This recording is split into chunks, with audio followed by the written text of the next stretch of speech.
But Eoghan Corry, good morning to you. Morning, Sean. It's not just Dublin Airport, is it? Oh, it's a very familiar sound that I'm hearing there. All through Europe, there are all sorts of increases of delays.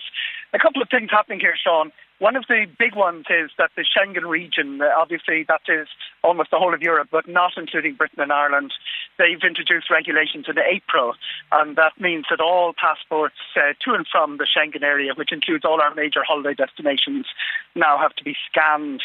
It's been there for a few months, but what we've seen in recent weeks is a very disproportionate effect on the regional airports.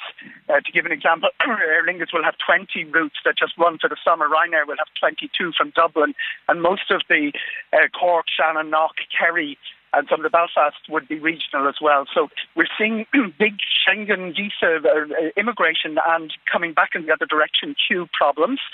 We're also seeing international trends where lots of the huge German market have moved away from Turkey and back to traditional Spain, Portugal, which is where 2/3 of the Irish people take their holidays. And we've seen more people travelling. Paul just talked about how busy Dublin is. To give an example, in the first 75 years of the history of Dublin Airport, one day they had more than 100,000 passengers. They've had 30 of those this year.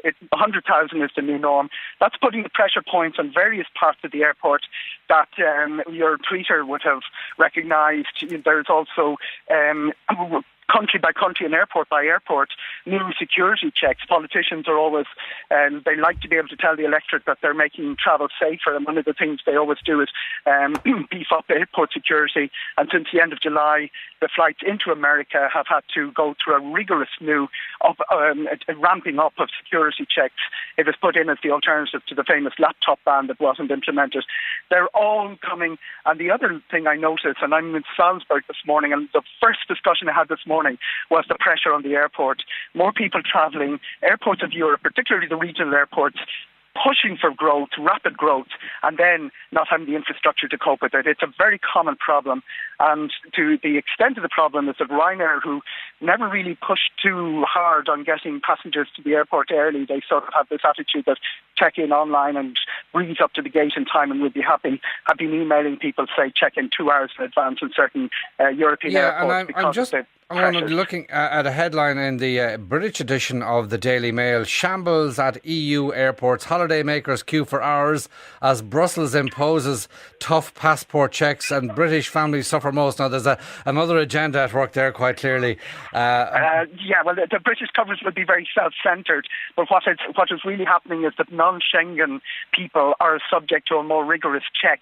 Another thing that has been introduced for travel between the Schengen countries is more serious checks.